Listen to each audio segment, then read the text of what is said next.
licensed therapist and anime fan, and I'd like to welcome you to the very first Couch Chat.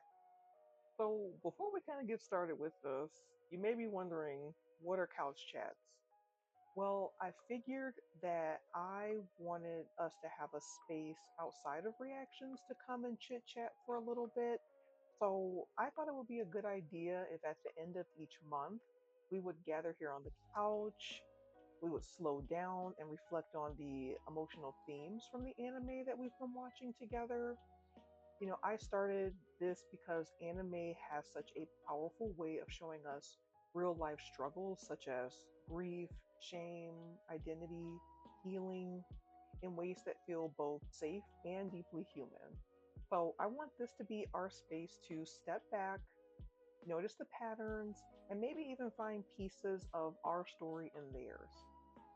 And since this is our very first couch chat, I'm especially excited to dive in and share what's come up in these first month of reactions. Okay, so let's start with this month's movie, The Silent Voice. So, there I explore themes of shame, social anxiety, bullying, and that painful but powerful journey of self forgiveness. And then we got into fruits baskets. So we started with episodes 1 and 2, where loneliness and people pleasing took center stage. Think back to Toru constantly sacrificing her own needs to keep others comfortable. And then in episodes 3 and 4, I noticed new struggles emerge, envy, insecurity, and the courage it takes to be vulnerable and truly connect with others. So, a thread this month that stood out to me is, what happens when our deepest insecurities collide with the longing to belong? And how can kindness towards others and ourselves become the doorway for healing? So, I want to know what resonated with you most this month. Was it Shoya drowning in shame and isolation in a silent voice? Or maybe Toru's constant smile hiding her grief? Or even the quiet moments where characters wrestled with envy but chose kindness instead? Please drop it in the comments. Which moment hit home emotionally for you? And who's the character you see yourself in lately? You know, for me, the moments that really stood out to me would have one had to have been Shoya and a silent voice towards the end, where we saw that really beautiful scene where all the X's fell off of people's faces and he uncovered his ears and he could hear the voices again, which for me was a really wonderful representation of him no longer isolating himself and allowing himself to connect with others again. Um, and also, as well, I would have to say, getting to see a little bit more when it comes to the dynamic between Yuki and Koi, right? We got to hear more about them sharing what they envy in each other, which to me signals that that's actually things that they admire about each other. And it points to their own insecurities that they have about themselves, right? So I loved hearing them get a little bit more vulnerable and share that. Um, as for the character who I see myself in lately, I would probably have to go with Toru. I can really relate to, I would say it's the struggle at times to be vulnerable, right?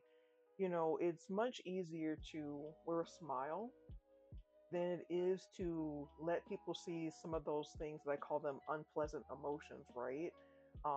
So I would say I really see myself in her lately.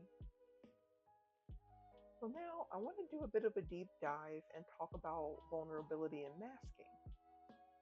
So in Fruits Basket, Toru hides behind relentless positivity, always smiling, always giving, right? We can especially see that in like that opening scene where we see that she's living in a tent, but she has this really positive outlook on life, right? Um, but underneath, we can see that she's actually scared, grieving, and unsure of her place in the world. Clinically, We might call this a fawn response, which is a trauma pattern where we overgive and overplease to keep others from leaving us. And while it feels safe in the moment, it keeps us from being fully seen. What's powerful is that we also see glimmers of healing, moments where vulnerability opens the door to deeper connection, whether it's Yuki showing his insecurities or Toru letting her grief slip through. That honestly is what starts to heal loneliness.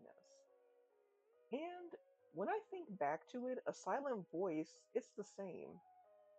Real healing begins not in perfection, but in owning the parts of our story that we've tried to bury. Okay, so looking ahead to next month, I'm really excited because we're diving into Spirited Away, which is a magical journey about fear, identity, and becoming your full self. I can't wait to explore it with you. We'll also be continuing Fruits Basket as the story deepens, and we're adding Demon Slayer to the lineup.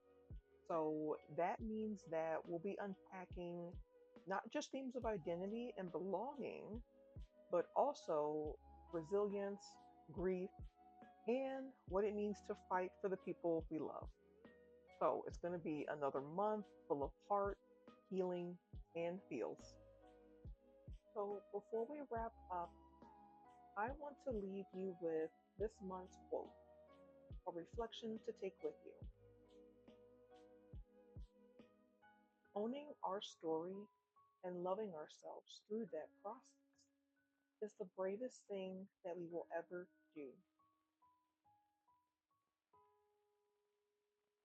This speaks so deeply to Shoya's painful journey in A Silent Voice, to Toru's Hidden Grief and Fruits Basket, and to every one of us learning to carry our scars with compassion.